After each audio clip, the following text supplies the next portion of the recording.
Tres, estamos online. Bueno, bienvenidos los presenciales y los que nos estén viendo ahora online. Y quizás también hay algunos que sabemos también que en el transcurso de la semana nos ven. Este es el objetivo, que si no puede estar presencial, lo vea después y disfrute, ¿no? Y comparta la clase al fin y al cabo. Estamos estudiando, comenzamos un ciclo largo de 6 meses del Evangelio de Juan. El Evangelio de Juan. La palabra Evangelio, muchachos, es buena noticia. ¿Cuál es la buena noticia que traen los Evangelios? Que tenemos salvación mediante Jesucristo y vida eterna. La buena noticia es Jesucristo y todo lo que Jesucristo trae a nuestra vida. Cuando comenzamos la introducción del Evangelio de Juan, le hicimos notar, sin caer por supuesto en muchos detalles, de que el Evangelio de Juan difiere un poquito de los 3 primeros Evangelios. Hay 4 Evangelios: Mateo, Marcos, Lucas y Juan. Ahora, Mateo, Marcos y Lucas diríamos que van más o menos parejos en la historia cuando vamos contando los eventos de la vida de Jesucristo. Juan, sin embargo, sale un poquito de esa tónica. Juan se dedica, diríamos que con mucho detalle, a ciertos temas. De hecho, una cuarta parte del libro está dedicada a los últimos días de la vida de Jesús y el enfrentamiento a la cruz y todo su significado sacrificio. Nos damos cuenta. Por supuesto, tenemos la riqueza de los 4 evangelios. Para lo que nos dice el uno, lo podemos buscar en el otro. Y una enseñanza que está en uno, la podemos referir al otro. Esta es, a la mano derecha, este es el mapa, esta es la geografía, esta era la tierra de Israel en los tiempos en que estamos estudiando el Evangelio de Juan. Ya no hay tribus, como había en el Antiguo Testamento, sino que ahora hay regiones, regiones que estaban todas subordinadas al Imperio Romano. Por eso, cuando leemos el Nuevo Testamento, vemos que a veces dice, Jesús estaba por Judea, por ejemplo. Miren a Judea aquí. Bueno, Jesús subió a Galilea. Miren a Galilea acá. Estaba en las ciudades de Decápolis. Mírenlo por acá. Los samaritanos. Miren los samaritanos. En el medio, entre Judea y Galilea. Pronto va a venir una historia. ¿Y qué es lo que hacían los judíos de pura cepa? Para evitar contaminarse con los samaritanos, si tenían que ir al norte, daban un recorrido y se desviaban, porque no querían pasar por la tierra de Samaria. Jóvenes, eso no es para que lo memoricen, pero esa debemos tener más o menos, no en la mente, porque cuando leemos la geografía bíblica, Judea, Galilea, bueno, Galilea al norte, Judea al sur, Samaria en el medio. Los evangelios, Juan, hay textos claves en Juan. No es que sean los únicos, pero son los más representativos, como por ejemplo ese de Juan 3:16, que por cierto vamos a verlo hoy, o Juan 20, ya casi al final del libro. Jesús hizo muchas otras señales milagrosas en presencia de sus discípulos, las cuales no están registradas en este libro. Solamente recoge parte este libro.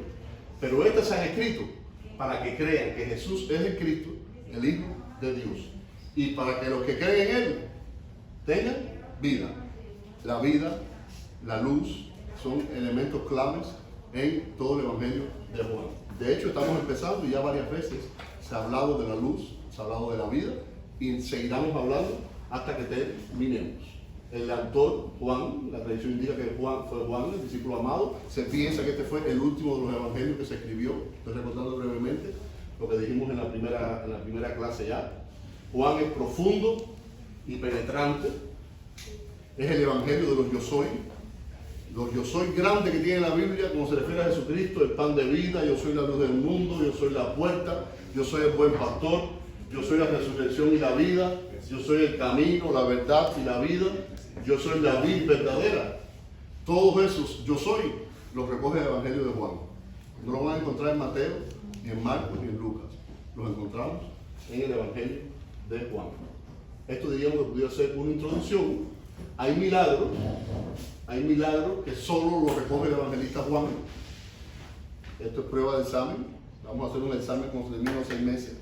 En la casa, hicimos hace tiempo atrás uno de Mateo. ¿Quiénes estaban en el prueba de Mateo? De Lucas. De Lucas, pero también hicimos de Mateo.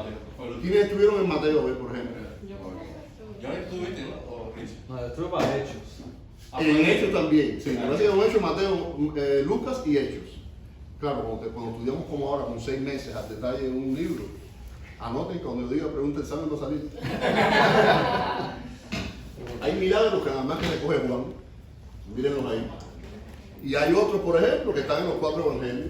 Miren, por ejemplo, ese ahí. Vamos entonces a ver, ya viene la clase de hoy ahí.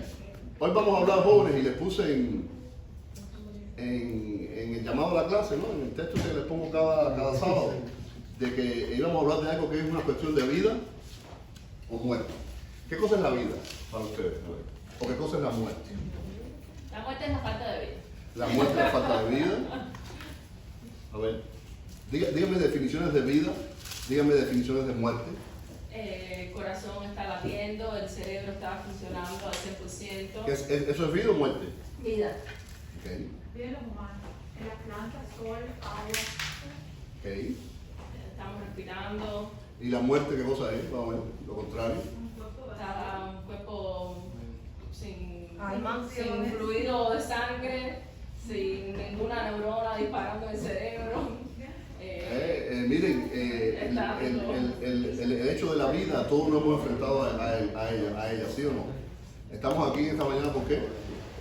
Porque un día nacimos, un día vino vida, y entonces nos constituimos en seres humanos, muy bebitos, muy chiquiticos primero, y ahora sí, tan grandotes y garajalludos como están algunos de ustedes, sí que hubo vida. También va a haber un momento donde nos enfrentemos quizás a la muerte. También pudiera pasar que el Señor venga, arrebata a su iglesia antes y no veamos muerte, pero como eso no lo sabemos, pudiéramos también enfrentarnos a la muerte en algún momento, es decir, al cese de esa vida, a esos elementos vitales, como dice Elianet, nuestro corazón cese de latir, nuestra sangre cese de fluir, nuestro cerebro, hay un término médico que es la muerte cerebral. Hay personas que todavía le trabaja el pulmón, le trabaja el corazón, pero llegan a un estado de... Y entonces muchas veces cuando la familia tiene que enfrentarse a la decisión, si lo dejan conectado artificialmente y que sea una máquina la que mantenga esa respiración y ese fluido del corazón, o se toma la decisión de se desconecta porque ya el cerebro es irreversible, no vuelve jamás a lo que era. Les traigo aquí una foto, miren qué curioso esto de muerte y vida. A mano izquierda tenemos un bebé naciendo, un nacimiento. Ese bebé que está naciendo está allá atrás sentado. Párate, él. Ese es él cuando nació. Esa fue la cesárea de Elizabeth. Cuando aquello, una cámara de esa de que no como ahora, sino esa cámara que después se revelaba el rollo. Entonces yo tiré a ciegas ahí. Yo estaba en la cabeza del Liceo. Y yo tiré medio nervioso porque como sale eso. Mira, la mitad todavía está en la barriga, la mitad está afuera. Yo no sabía, hasta cuando revelo la foto, digo, cogí 2, fueron 2.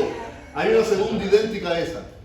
Y esa foto la tengo todavía, la conservo en la casa, pero él misma, siendo niño, un día con una tijera y se empezó a meter en tijera ella misma. Y cuando vimos, menos mal que recuperé esa que había regalado. Y entonces lo que se da no se quita, yo lo quité. Y miren, eso es un ejemplo de vida. Está llegando al mundo, en este caso ella. Ya tiene 14 años. El momento donde nace, lloró, las nalgadas, la limpiaron, ¡pum! Aquí tenemos el concepto, diríamos, de muerte. Concepto técnico, por supuesto, pero sobre todo cuando hay muerte cerebral, ahí te dan las cosas que puede haber, hay criterios para la circulación, que si el cerebro. Miren, jóvenes, este tema de la vida y la muerte está, diríamos que presente, es un tema que todos manejamos quizás en la vida diaria. Pero esta es la muerte y el nacimiento físico. El nacimiento físico de él o la muerte física de una persona tenemos acá. Vamos a hablar hoy no solamente del nacimiento físico y la muerte física, sino también de otro tipo de nacimiento y otro tipo de muerte. Que es el nacimiento espiritual y que es la muerte espiritual. Y que debe importarnos más. Y debe importarnos más que el nacimiento físico y que la muerte física. Dice la Biblia, el Evangelio de Juan, en el capítulo 3. Les he puesto ahí, voy a seguir el método de esta clase de ponerle el fragmento que vamos a estudiar, pero en realidad en los slides que siguen vamos a irlo partiendo por pedazos, porque si no es casi imposible. Dice ahí, comienzo leyendo, de que había entre los fariseos un dirigente de los judíos que se llamaba Nicodemo. La Biblia, el evangelista, enseguida nos declara que hay un personaje que era llamado Nicodemo y tenía dos características. Era, ¿qué cosa? Era fariseo, pero no solamente era fariseo, sino que también tenía una posición de dirigencia. Era un fariseo importante. Miren, jóvenes, miren este cuadro. Una de las frases que encontramos en los otros evangelios que Jesús repitió mucho fue: hay de vosotros, escribas y fariseos. La palabra fariseo la hemos oído mucho, ¿sí o no? En la actualidad todavía de vez en cuando se usa ¿para qué? Cuando que asociamos en la actualidad cuando decimos fulano es un fariseo o fulana es una farisea. Hipocresía. Y puede ser un hipócrita y a veces se lleva al ámbito religioso, pero a veces hasta fuera del ámbito religioso se usa. ¿Ah, sí? Sí, había visto que fue todo un fariseo, gente que no conoce nada del evangelio. A ver, ¿qué más?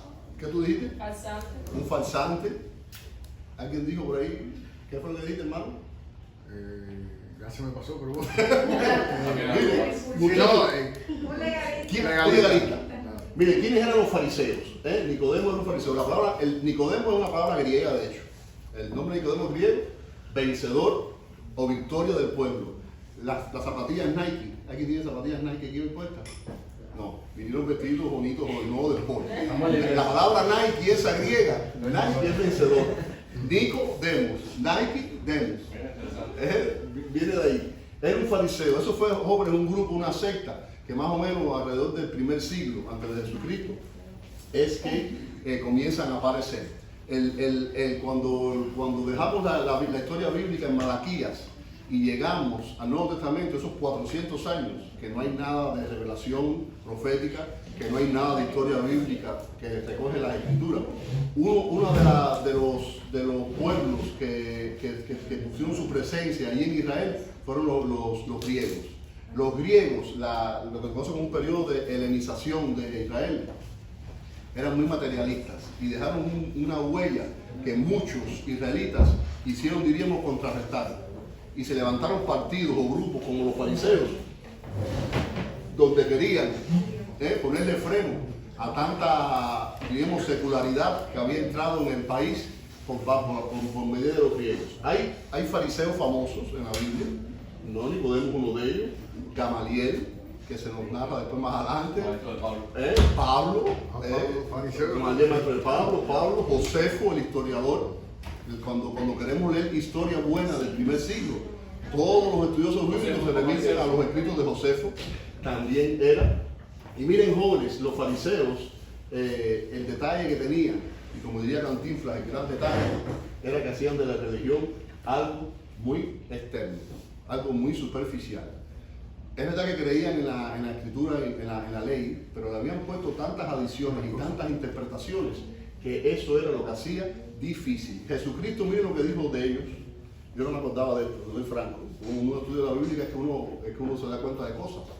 Busquen uno de ustedes, Mateo 23, 2 y 3. Y miren qué creen de las palabras de Jesús sobre este grupo de fariseos. Falta de Moisés es cierto, el espíritu fariseo. Por tanto, todo lo que ellos dicen que hagan, hazlo. Pero no hagan como ellos hacen, porque ellos dicen y lo hacen. Eso que usamos como si fuera un dicho que a veces lo dice. No, mira, eso está en la Biblia. Léeme textualmente a alguien ahí. En la cátedra de Moisés se sientan los escribas y los fariseos. Así que todos los que os digan que guardéis, guardadlo y hacedlo. Mas no hagáis conforme a sus obras, porque dicen y no hacen. Dice Jesucristo de los fariseos que lo que ellos dijeran, que lo hicieran. Es decir, que las enseñanzas, la enseñanza que ellos daban, no eran malas. Pero ¿qué le dice Jesucristo? Pero no hagan lo que ellos hacen. Quiere decir que este grupo decía una cosa con su boca y sus actos eran de otra forma. ¿Sigue pasando en la actualidad eso? Sigue pasando.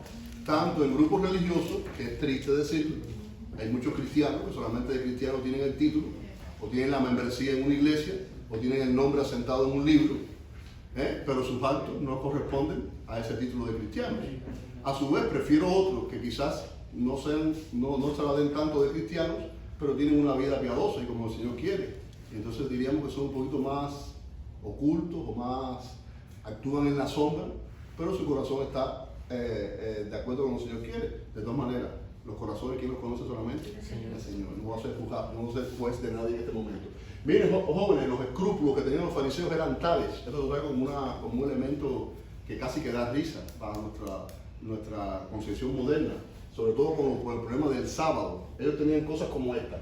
No querían que ninguna mujer se mirara el sábado en un espejo. ¿Por qué creen? Por la tentación de arrancarse una cana. Por la tentación de arrancarse una cana. Si la mujer se miraba en el espejo y nadie se tome esto de forma personal. Y una cosa muy común.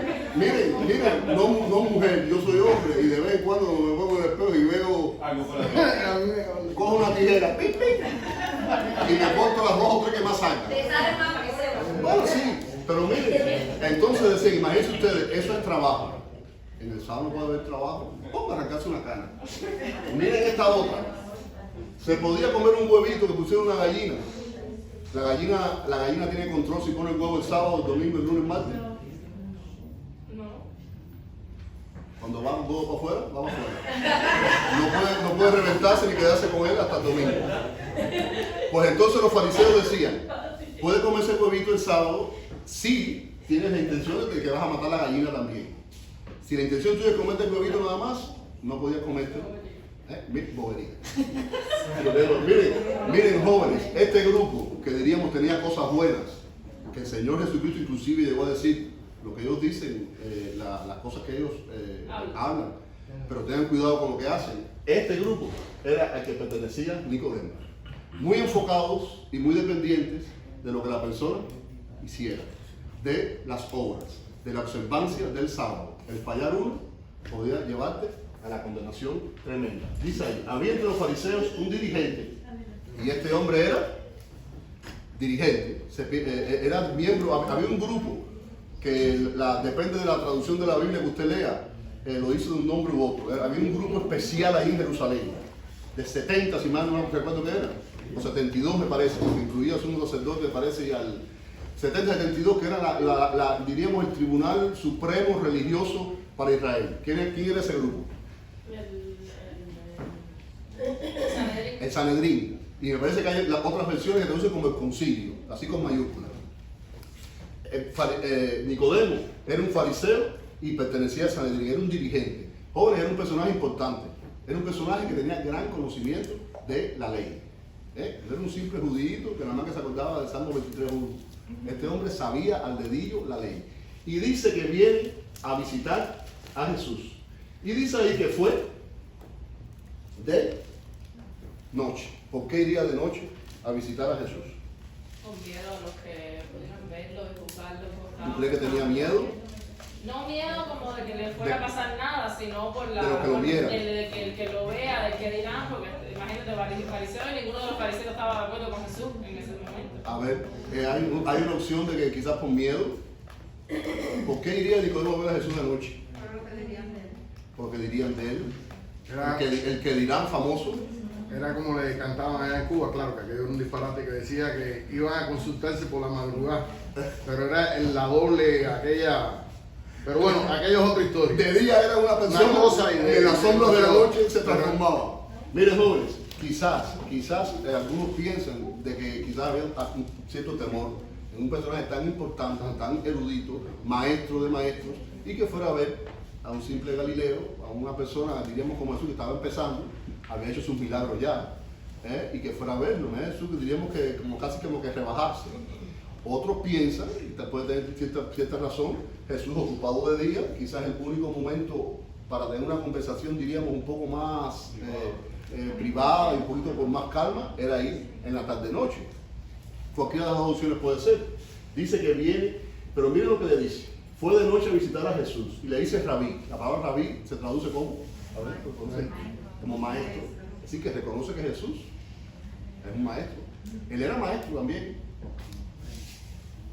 Y le dice a Jesús, maestro, sabemos que eres un maestro que ha venido de parte de Dios, porque nadie podría hacer las señales que tú haces si Dios no estuviera con él. A ver qué podemos inferir de ese texto. Dice, sabemos que eres un maestro que ha venido de parte de Dios. sabemos. ¿A quién incluyó Nicodemo en esta aseveración? ¿Por qué puede haber dicho, yo sé que tú eres un maestro? ¿Por qué Nicodemo dice sabemos? ¿Por qué creen ustedes que a quién incluye Nicodemo en esa palabra?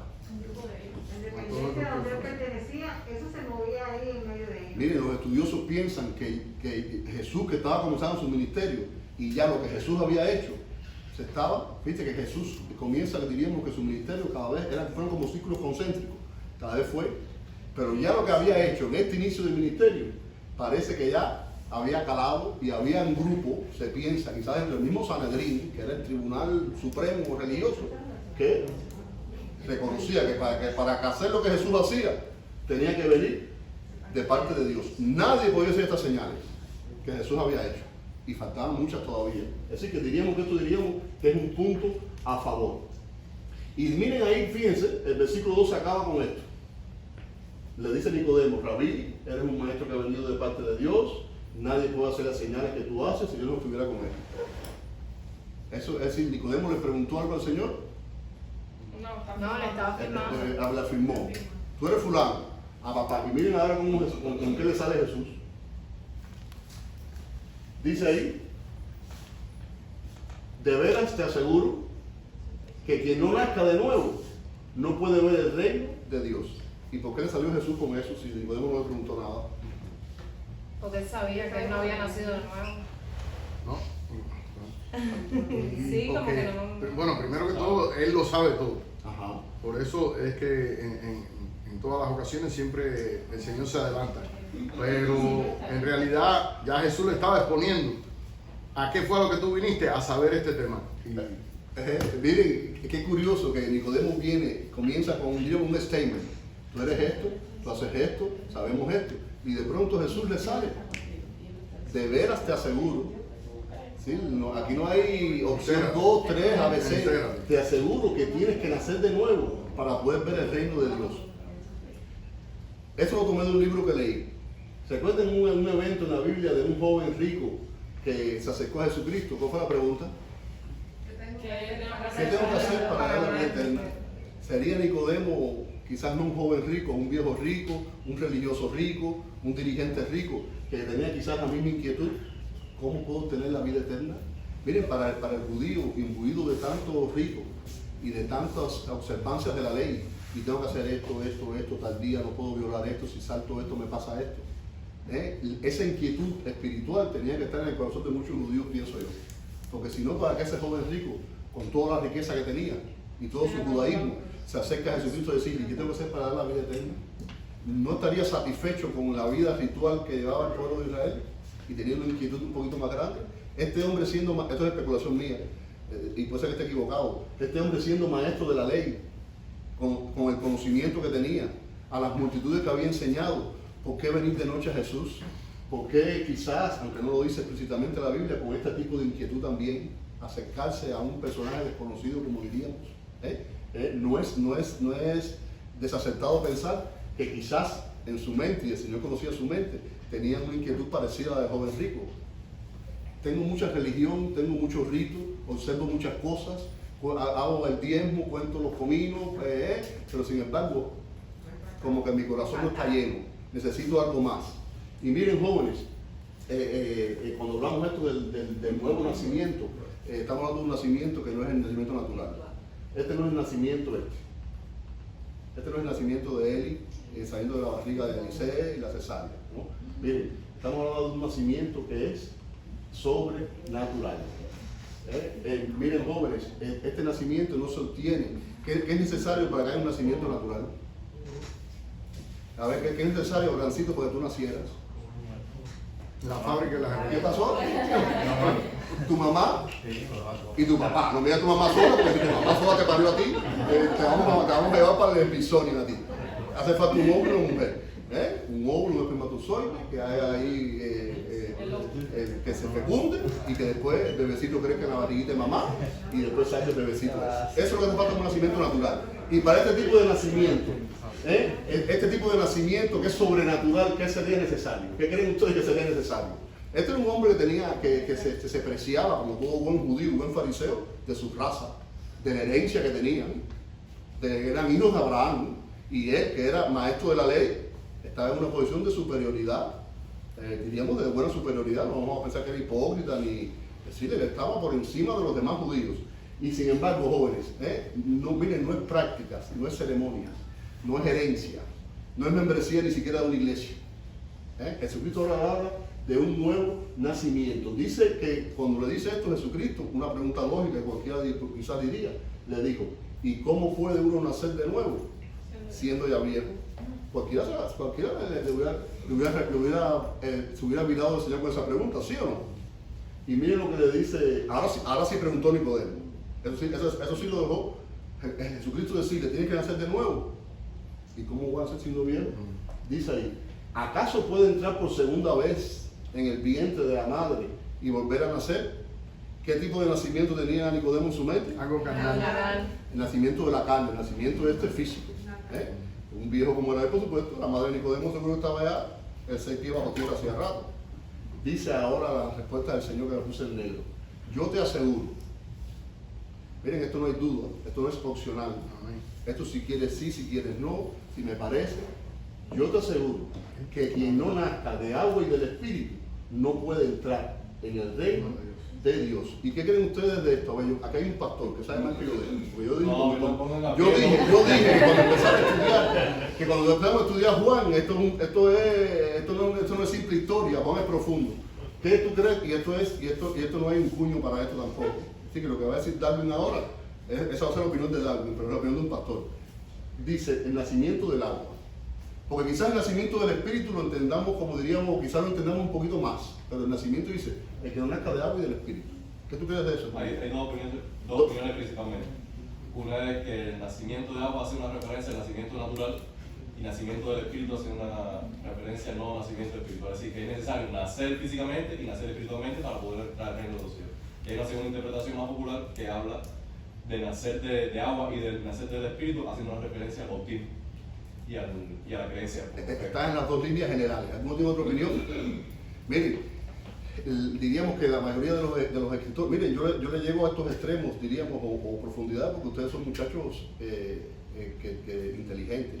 Si esto fuera una clase de 5 o 6 años, pasaríamos por alto esto, sin caer en, porque yo tampoco soy pastor, ni soy teólogo, ni nada de eso, yo hago lo mejor posible, pero indiscutiblemente son las dos grandes variantes que hay. Pero la que más se acerca a la mayoría de los escritores bíblicos es a esa, del nacimiento físico, necesario por supuesto, para después entonces nacer del Espíritu. La del bautismo, ¿por qué se desecha? Muchos discípulos lo desechan, porque cada vez que vemos el bautismo en la Biblia, ¿con qué se refiere? ¿A qué se refiere? A vida. No, muerte a la vida. Casi siempre que vemos bautismo en la vida es como un símbolo de que algo murió. Y entonces, si nos fuéramos por la interpretación del bautismo, quizás caeríamos en el error de darle importancia al agua. Y no hay cantidad de agua ni ceremonia que pueda hacerte salvo. Ni la cantidad del agua, ni en la forma que la administre. Ya sea que sea porque te sumerjas, porque te lo aspersan o porque te tiren una manguera. No hay agua de ninguna forma que te la tire, ni que tú lo hagas que te la puedes salvo. Entonces, más bien la interpretación de la mayoría de los eruditos es esa. Es necesario nacer del agua, el nacimiento fluido que todos tenemos, para después poder nacer del Espíritu. Dice ahí, el versículo 7, tienes que nacer de nuevo. Miren, jóvenes, Nicodemo era un hombre como buen fariseo, como buen israelita, que estaba acostumbrado a la idea de que el hombre tenía que hacer cosas, que las acciones del hombre eran las que podían acercarse y hacerte salvo. Y cuando el hombre dejaba de hacer cosas o fallaba, entonces, que eso es verdad, ¿no? Una gran mentira, caía el castigo sobre él y no podía acercarse a Dios. Este tipo de nacimiento, ahora jóvenes, viene por la voluntad del Señor. Es un nacimiento que dice un poquito más adelante, que viene entonces ahora de arriba. Cuando estudiamos Pedro, no sé si recuerdan cuando estudiamos Pedro, como saludamos a los recién casados de la clase. Cuando estudiamos Pedro, no sé si recuerdan una clase que hablamos del DNA, del ADN, los que estaban en aquella clase, el ADN divino. Cuando conocemos a Jesucristo, tenemos en nosotros jóvenes el ADN divino, el ADN físico, este que todos heredamos, ¿qué hace? El ADN tuyo, Jessica, ¿qué es lo que dentro de ti que hace el ADN que tú tienes ahí programado en todas tus células? El DNA tuyo. ¿Qué es lo que hace? Tú no sabes el ADN, ¿qué hace? A ver, el ADN, el DNA que tienen ustedes. Determina quién tú eres como persona, tiene 23 cromosomas del papá, 23 cromosomas de la mamá. Lo que le aportó Evi, ¿cómo es tu papá? Eliezer, eso está codificado ahí dentro de él y Anet, esa información. Cuando hablamos en Pedro del ADN, del DNA divino que tenemos cuando conocemos a Jesucristo, el ADN, entre otras cosas, cuando codifica quién ustedes son, entre otras cosas, me acuerdo que pusimos unas imágenes de, por ejemplo, de un león, pusimos una imagen de un pájaro, de una serpiente y le pusimos al lado unas imágenes de alimentos, entre otras cosas que la naturaleza tuya te dice de que tú te alimentas. Un pájaro, el ADN es codificado como ave, no está hecho para alimentarse de arroz con frijoles. El ADN de un cubano está preparado para comer arroz, frijoles y yuca, por decir. El puerco, decir, arroz, frijoles, yuca y puerco. Ese es el DNA de los cubanos. El DNA, el ADN de un carnívoro, de un león, está codificado dentro de él ¿para qué? Para comer carne. Los únicos leones que son herbívoros son los zoológicos del 26 de La Habana. Cuando se puso la cosa mala en Cuba, los leones, muchachitas, ustedes que están acostumbrados a ir al zoológico, Mira, lo vimos nosotros. ustedes que están acostumbrados a ir a Miami y Metro Sur, y ven los leones y los tigres fornidos, porque le dan carnita. En Cuba, eso es lechuga, remolacha, el DNA de esos pobres carnívoros, por la necesidad, ellos pidiendo carne, y sin embargo le dan una lechuga. Miren, jóvenes, dice Pedro que cuando hemos conocido al Señor, dice, deseen con ansias la leche que es espiritual. Nuestro apetito ahora tiene que ser por las cosas espirituales. Y por medio de ella, no la leche física, no la leche de mamá que le dio a lo mejor en la teta, o la fórmula que tomó fórmula, la leche espiritual, porque cuando nos alimentemos de ella, dice Pedro que vamos a crecer para salvación. Mire, jóvenes, el nacimiento implica vida, y la palabra vida Juan la usa, gracias hermanita, y la palabra vida Juan la usa en su evangelio 36 veces. Vida 36 veces. Luz, si mal no recuerdo, 40 y tantas veces. Y miren ahora lo que dice ahí. El nacimiento, eso lo tomé de un libro, me gustó mucho esta idea. El nacimiento, este nuevo nacimiento que tenemos en Jesucristo, también implica futuro. El mismo Pedro dice que nos ha hecho nacer de nuevo, dice, para que tengamos una esperanza que es viva. A un bebé no pueden arrestar a un policía. ¿Por qué?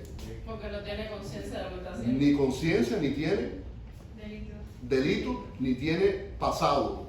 No ha cometido ninguna mala acción como para que llegue a ser, califique para apresarlo. Jóvenes, cuando nacemos en Jesucristo, con este tipo de nuevo nacimiento, dice la Biblia que lo viejo ha quedado borrado, todo ha sido eliminado, nadie puede apresarlo. No hay condenación, no pueden señalarnos con el dedo, porque el pasado ha quedado borrado, por medio de la sangre de Jesucristo, por supuesto. Dice Nicodemo, siendo judío como era de pura cepa, quizás en un primer momento entendía que esto del nuevo nacimiento debía ser necesario para un gentil, para un samaritano, para un romano, para un griego, pero quizás para él, fariseo de pura cepa, fiel como era a la antigua ley, quizás para él no era necesario. Pero miren cómo sigue Jesucristo. Ahora va a usar unas ideas del mundo normal, diario, que sea fácil de entender. Dice, el viento sopla por donde quiere, ¿sí o no? Y lo oyes silbar, aunque ignoras de dónde viene y a dónde va. Lo mismo pasa con todo el que nace del Espíritu. Miren, jóvenes, algunos ven en esto, siempre que vemos uno de los símbolos del Espíritu de Dios, o la manifestación del Espíritu de Dios en la Biblia es, ¿qué cosa? El viento. ¿Recuerdan aquel evento tremendo cuando Elías está escondido? Y está huyendo porque quería matarlo a Jezabel. Cualquiera se hubiera mandado a correr. Yo hubiera corrido más que Elías, y si me hubiera metido en la cueva más adentro, porque si la reina está buscando mi cabeza, aquí mejor que digan, Joel corrió, Joel murió. Y dice que Elías escondido, y de pronto ¿Dónde vio la manifestación del Señor él? ¿Dónde? En un silbido apacible. En un silbido apacible. Muchas veces en la Biblia vemos este tema del espíritu, del viento, del fluir del viento, también relacionado con el espíritu. Le dice, el viento sopla para donde quiere. Solamente tú ves qué cosa. No lo ves, estás oyendo su efecto. Mira, joven, así pasa con las cosas espirituales, el nacimiento del espíritu. El accionar del espíritu no podemos enmarcarlo, no podemos controlarlo. Esto es algo, mire, que sucede aquí y aquí. Y que sucede de diferentes formas para todos. Hay un ejemplo que traigo un poquito más adelante, no sé si me dé tiempo, veremos un personaje de los mayores predicadores que ha tenido la historia del cristianismo moderno, cómo fue que llegó a conocer al Señor. Y cómo el silbo del Espíritu, ese viento que sopló para donde quería, por la plena voluntad del Señor, llegó a su vida de la forma más inesperada. ¿Y cómo es posible que esto suceda? Nicodemo seguía sin entender indiscutiblemente. Y dice, tú eres maestro de Israel y no entiendes estas cosas. Respondió Jesús. Y miren, jóvenes, les traigo aquí un pedacito de Juan 12, es decir, un poquito más adelante. Ahí está el chiquitito, quizás no lo lea mucho. Dice, a pesar de que Jesús había hecho muchas señales delante de ellos, dice que todavía no creían en él. Miren, esto se sigue cumpliendo. Sí, porque el Señor ha seguido obrando. Estamos leyendo historia del primer siglo, ahora en Juan. Pero cuando leemos la historia del cristianismo, o cuando nos remitimos a la vida diaria de cada uno de nosotros, el mismo Señor del Espíritu Santo, el viento sigue soplando de parte de Dios y sigue obrando. Y muchos siguen sin creer. No tienen que ser señales tremendas y maravillosas. No tiene que ser Josué deteniendo el sol para la lucha. No tiene que ser el Mar Rojo partiéndose en dos para que el pueblo pase. No tiene que ser el Jordán abriéndose para que pasen a la tierra prometida. Cosas pequeñas que suceden en los corazones y en las familias siguen sucediendo hoy. Y muchos siguen sin creer. Dice ahí, se cumplió lo que había dicho el profeta Isaías. Señor, ¿quién ha creído nuestro mensaje? ¿Y a quién se ha revelado el poder del Señor? Miren, con todo el conocimiento religioso que tenía el Nicodemo, todavía tenía delante de sus ojos, ¿qué cosa? Con una venda. Todavía no entendía bien. Miren como el Señor le dice, como sigue ahora el texto de Juan 3:14 en adelante. Vamos ahora más allá, dice, como levantó Moisés la serpiente en el desierto, fíjense ahora como que sabe Jesús, diríamos que la parada la sube, le dice, así también tiene que ser levantado el Hijo del Hombre. Le habló del nacimiento primero, le habló del viento, y ahora le dice, este evento de la serpiente levantada en el desierto era harto conocido para Nicodemo. Si alguna persona sabía detalles de este evento, era Nicodemo. Esto nos narra, jóvenes, el libro de Números, lo estudiamos hace unos meses atrás. Esto es una historia de pecado. Dice la Biblia que comenzaron a hablar el pueblo contra Dios y contra Moisés. Y dijeron, ¿por qué nos trajeron ustedes de Egipto a morir en este desierto? Aquí no hay pan, aquí no hay agua, estamos hartos de esta pésima comida. Y el Señor mandó contra ellos serpientes venenosas para que los mordieran. Y dice la Biblia en Números que tristemente muchos israelitas murieron. El pecado trajo ahí un juicio instantáneo. Hay veces que los juicios se demoran. A veces que los profetas, cuando estudiamos la profecía, cuando estudiamos a Isaías, a Amós, vemos que la palabra de juicio, ¿qué cosa era? Una advertencia para el futuro. Y pasaron años, sin embargo, miren, aquí fue instantáneo. Pero miren, jóvenes, la historia de Números, y que Jesús ahora se la recuerda a Nicodemo, también es una historia de gracia. Porque dice la Biblia en Números que Moisés intercedió por el pueblo. Y la intercesión de Moisés provocó que el Señor dijera, movió la mano del Señor y le dijo, haz una serpiente, ponla en un asta, y todos los que sean mordidos y la miren, vivirán. La gracia de Dios, la provisión de Dios se derramó sobre ese pueblo rebelde.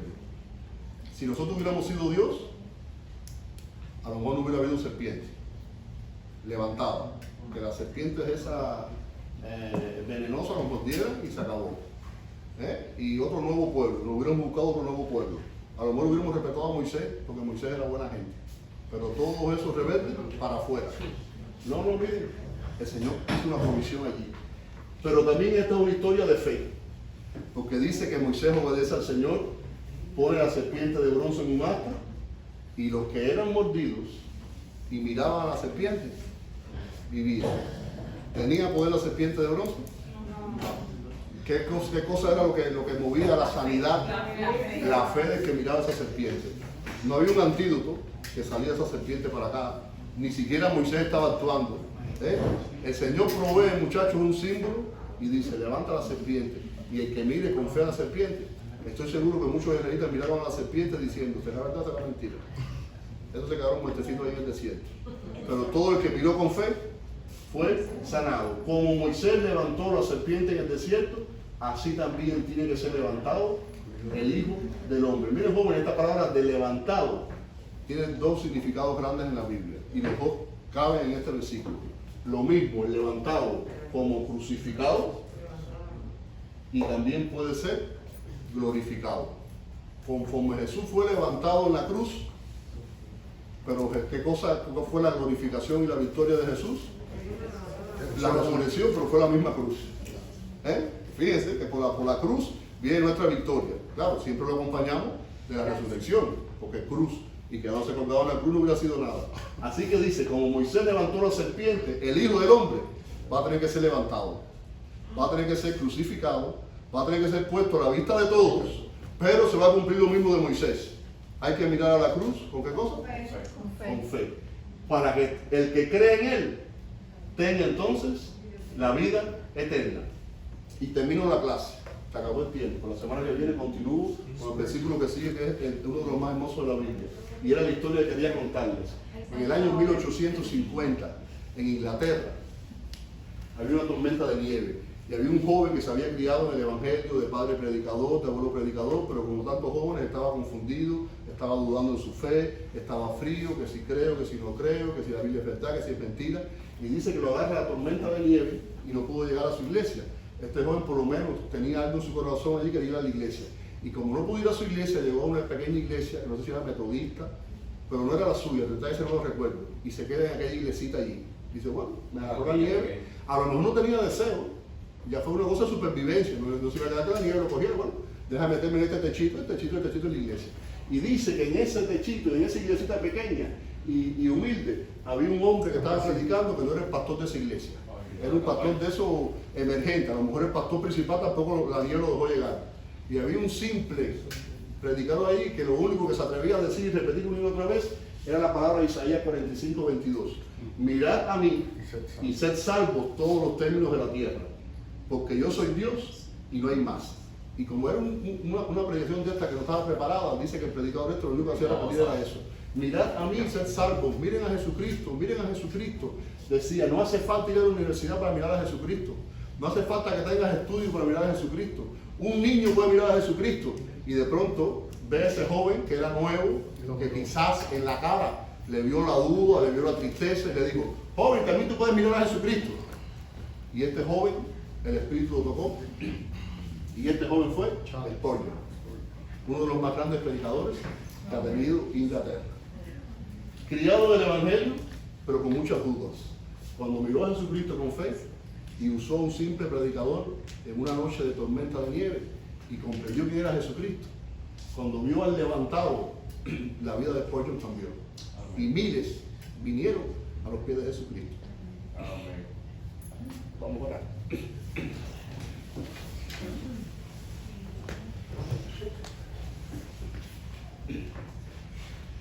Padre, bendecimos tu nombre. Te damos gracias por la palabra de esta mañana. Te pido que estos jóvenes, los que están aquí viendo y los que lo oirán, con fe, puedan mirar a Jesucristo. Te pido que bendigas ahora el culto que viene. Así sea. En el nombre de Jesucristo. Amén.